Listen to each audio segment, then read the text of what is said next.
Well, good morning, everybody. Welcome to Real Estate Matters. For over 11 years, the voice of real estate in Flagler County and Palm Coast. Welcome to the quiet side of Florida. I'm Toby Tobin. I'm the publisher of GoToby.com. I'm a contributor to the the Palm Coast Observer, and the Flagler licensed realtor with the Landmark Group at Compass. Host Anna Maria Long just made it under the radar? I'm sure I made it under someone's radar. You were on I-4, so you were probably... I-4, 95, and then Belter. She just got back from a conference, a home builders... The Florida Home Builders Association Fall State Conference. Good, thank you. And I had to be prepared to do this show alone up until a couple of hours ago when we realized she was going to make it back on time. We'll talk about what that meeting was all about. It's good information. First, I want to thank our sponsors, Veranda Bay, our primary sponsor. They're a private developing community of lots and luxury homes on the Intercoastal Waterway in Flagler Beach, featuring custom homes by Olson Homes, AR Homes by Arthur Ruttenberg, ICI Homes, and Holbert Homes, and then newly building in the community, Toll Brothers and Dreamfinders. We're also sponsored by the Flagler County Home Builders Association, which is where Anna Maria works. And shout out to Hammock Community Church, the little church in the Hammock on A1A, a mile and a half north of the toll bridge. That's where you find me every Sunday morning at the 11 o'clock service. But if you want to come and visit the church and you don't want to see me, come to the 9 o'clock service. You know, speaking of the Hammock, I got to see Al Zakella this week, who built the condos down in the Hammock. Wait, which ones? The three tall buildings, and I'm so tired. The three tall buildings, and then the several townhomes. Okay, help me out. They were built in the first ones that came into that area. Is that in Hammock Beach or in the Hammock? Hammock Beach, so I guess it would be, Hammock Beach. That would be probably down either the Aliki or way down at the south end. Those are the only tall condos. It's three high-rises together. And that would probably be down south end then. Okay, yes. And so he and I got to talk about when the building department was just the one in Bunnell. He had some funnies. You know, there's someday we're going to do a show or a series of shows on history. A lot of people don't realize that IT&T's project was way bigger than just the city of Palm Coast. The whole Hammock Community Development District, which is Hammock Beach and Hammock Dunes, Island Estates, Marina Village, that was all IT&T.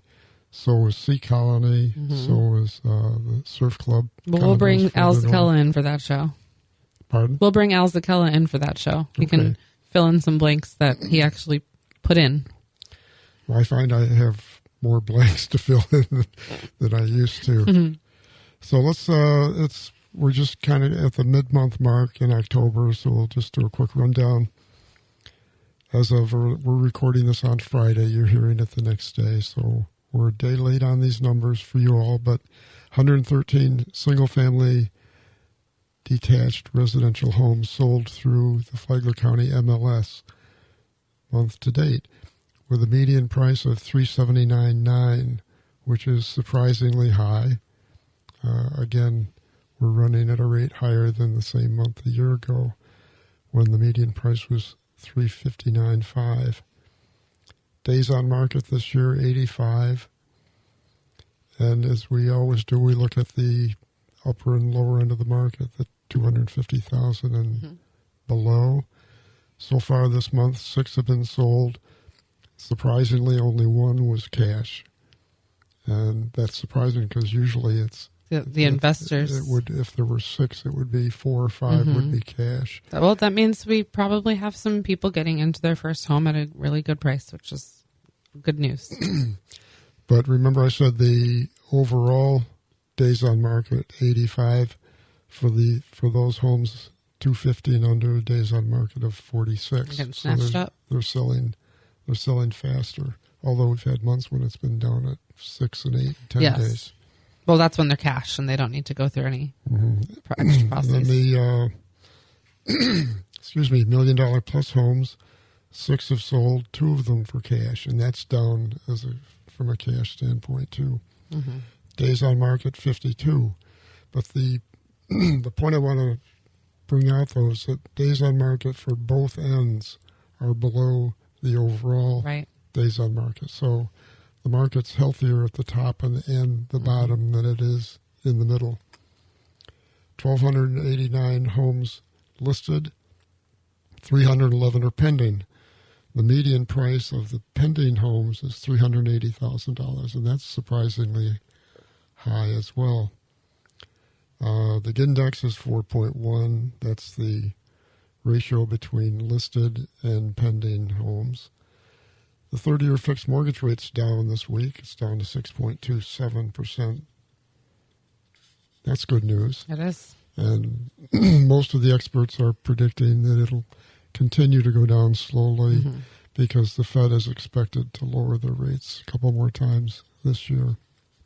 So trying to analyze all of that, while prices over the past 2 years have risen slightly in other markets, both across the state and across the country, the local market until recently has seen a decline in the number of sales while the prices have remained stable. The median sales price and the number of homes sold have risen in the most recent 3 months. Meanwhile, other Sunbelt markets have seen price decreases recently. So we're like a market within ourselves here where we sometimes follow the trends, but not always. Flagler home prices remain below the Florida median, which is about $388, and Florida's below the national median, which is roughly $435, $440. So we're still an inexpensive place. Yeah, absolutely. Even though we struggle with housing affordability. Yes. More because our wages are lower than because our houses are expensive. And the opportunities for high earning are limited.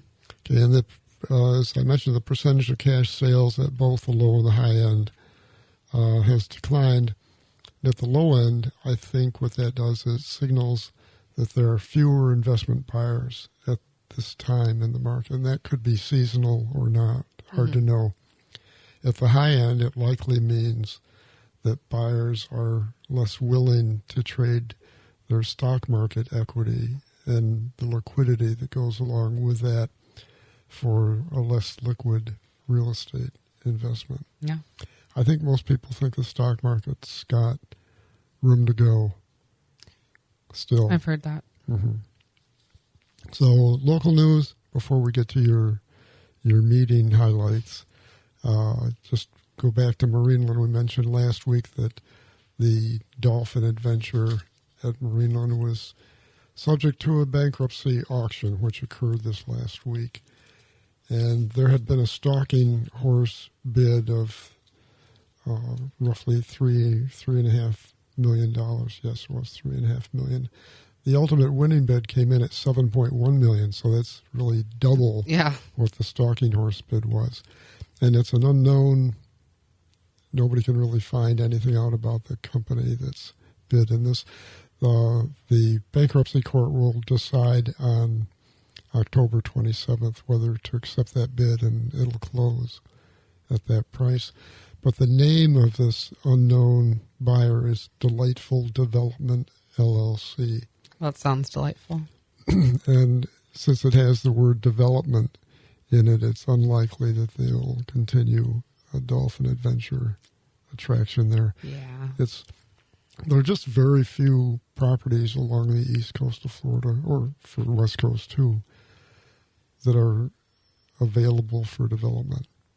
And that's zoned for commercial, so they'll have to figure out what density would be allowed. And I don't.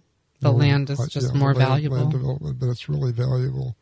It's just like Veranda Bay, being the last large stretch. 1 full mile of intracoastal frontage, and there just weren't any miles left on the East Coast on the ICW. And Marineland's going to fill that gap now.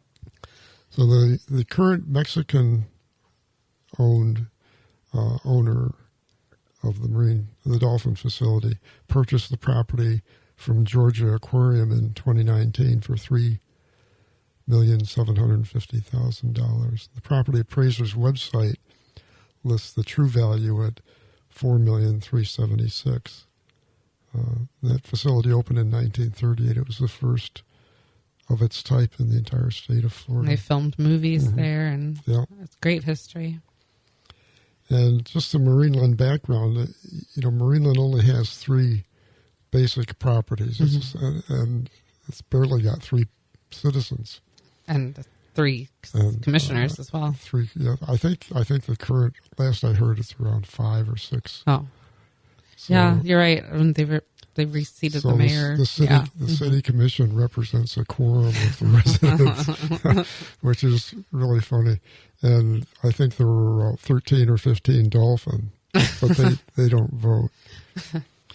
But interestingly, the University of Florida has their marine facility there, marine bioscience. Yeah. Whitney Labs, it's called. Right. And then we have this parcel we're talking about, the Dolphin Adventure parcel. And then there's, I think, roughly 35 acres that are still owned by Jim Jacoby, who's a quality developer out of Atlanta. And that pretty much is it. And, of course, the Whitney Labs is never going to be developed as a residential community in any way. That'll remain university-owned. But the other 2 are obviously going to be developed eventually. And the problem, whether it's Jacoby's parcel or this parcel on the beach, the Dolphin Adventure parcel, there's a very primitive sewer capability up there now, and it barely can handle what they've got. And it has water from the city of Palm Coast, but not a big heavy-duty line. So they're going to have to run expanded water facilities or create their own. Seven Seas Water Group is a water company that will create their own water system. Right. And they'll do it quickly. And they have pocket plants, I guess, sewage plants that can do the same. Anyway, we'll get to your meeting as soon as we get back from this break. Don't go away, folks. We'll be right back.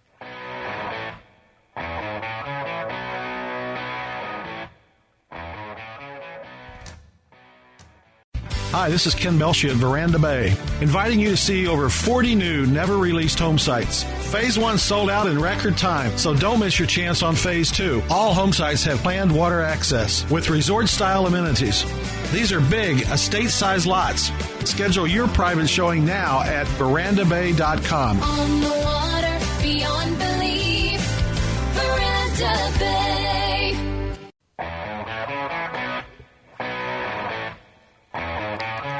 Well, hi, everybody. Welcome back to the second half of Real Estate Matters. Thanks for staying with us.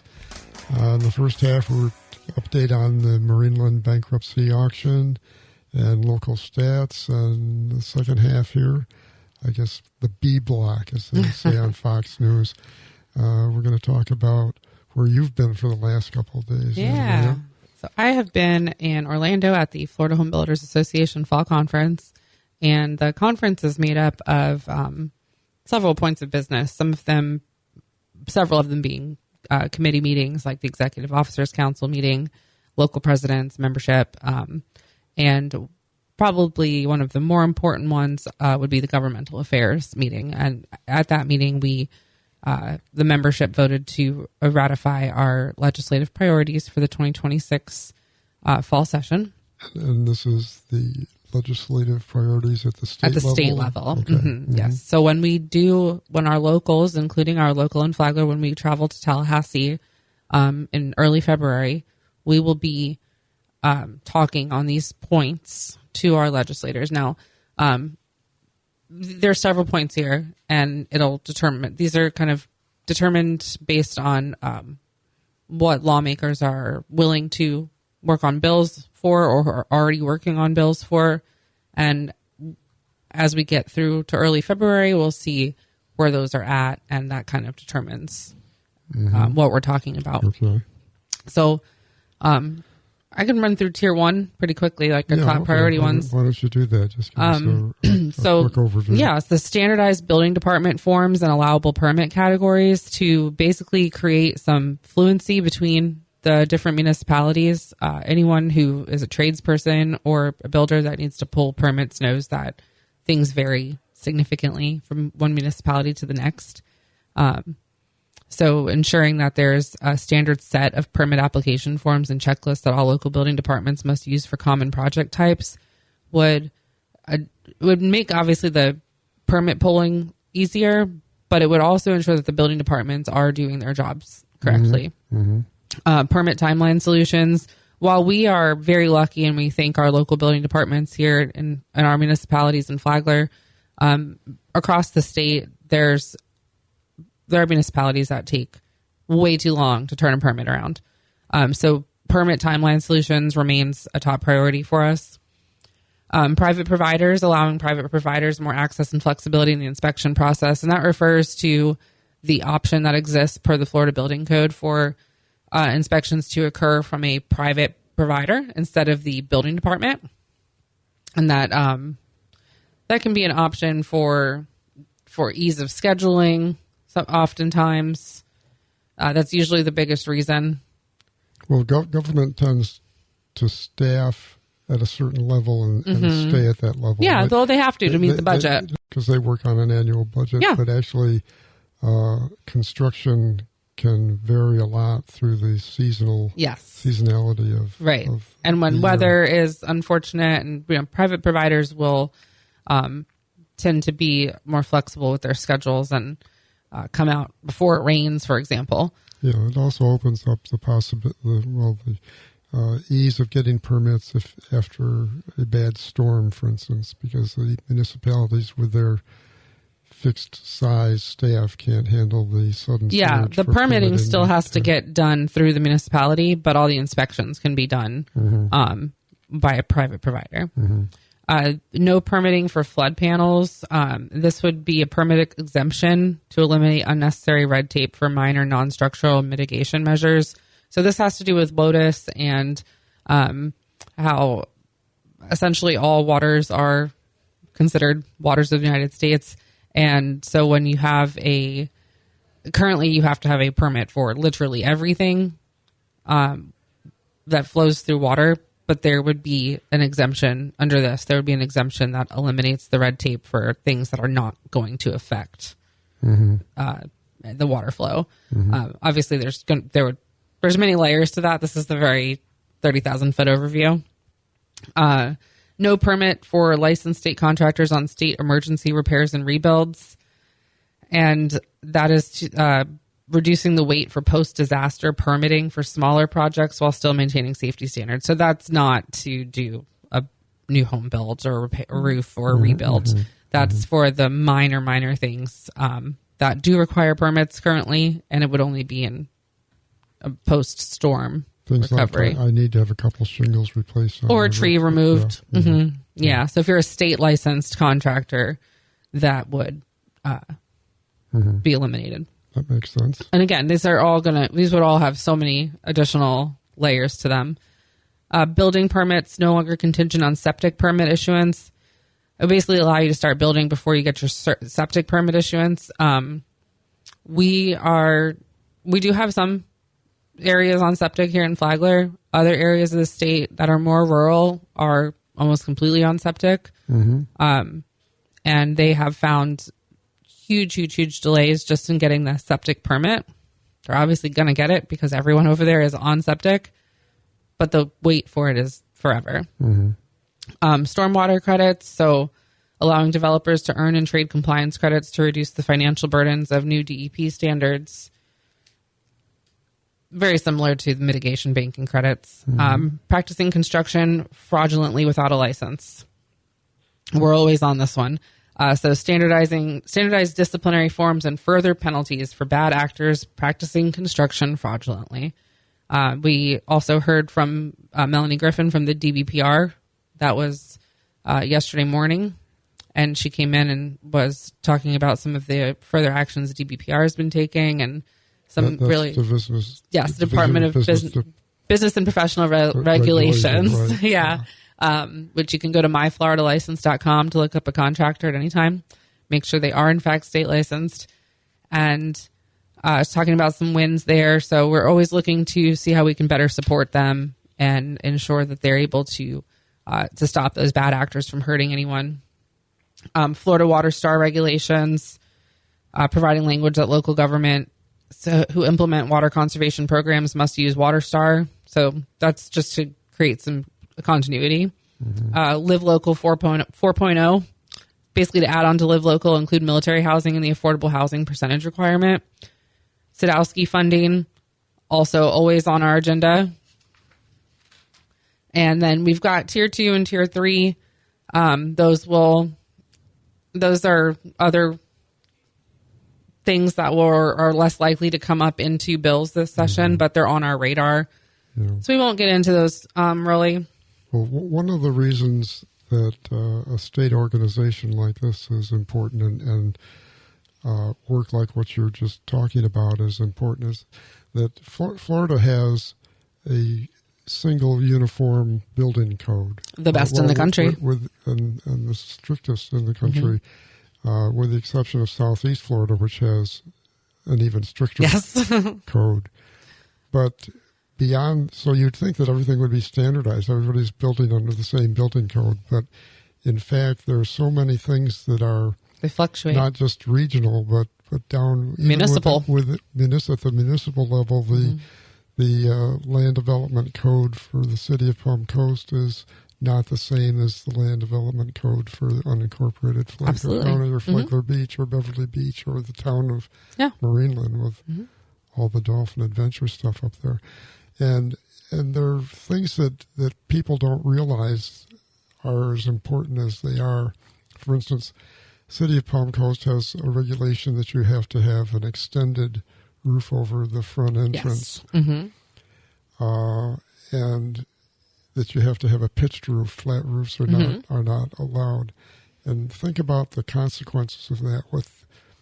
That's really a it's architectural. Unique form but it's a discrimination because if you can't drive a trailer with a dwelling on the back of it under a bridge on the interstate if it has a front porch sticking out or a roof sticking up. So therefore you cannot have a manufactured home. So you cannot, you can't have a manufactured home or 2 ways to skin a cat. Good. So it's on the one hand you say we want local options. We don't want to give up our local uniqueness. Yeah. We want our freedom, our rights. Imagine being a contractor in Flagler County, much less Volusia and St. John's, because they're all the same. Yeah. I mean, they're all not the same. Right. They have the same problems we do by being they do it. And, immensely unique. You could... as Taylor Swift said, they have terminal uniqueness. Yes. Well, like Grand Haven off Colbert is in the city of Palm Coast. Of course, it's got its own covenants and restrictions, too, but you can build, or there are things that you can't build in Grand Haven that you can just next door in Palm Coast Plantation, which is not within the city of Palm Coast. And my favorite is Halifax Plantation because within Halifax Plantation, you could be in Flagler County or Volusia County, depending on which street you're on. And same with Plantation Bay. Yes. Exactly. Well, we're run out of time. Next week, maybe we'll get to all this other stuff I had on my notes to have ready in case you didn't make it back from me. I'm here. Good. Well, thanks, everybody. You want to wrap it up? I would love to. You can listen to Real Estate Matters at gotoby.com. Go to the top and click on podcasts. You can also listen on Apple Podcasts and on WNZF Radio, flaglerradio.com. If you have a question or a suggestion for Real Estate Matters or gotoby.com, call me, 386-931-7124, or email me at toby@gotoby.com. I'm Toby Tobin, and I approve this show. Bye now. See you next week.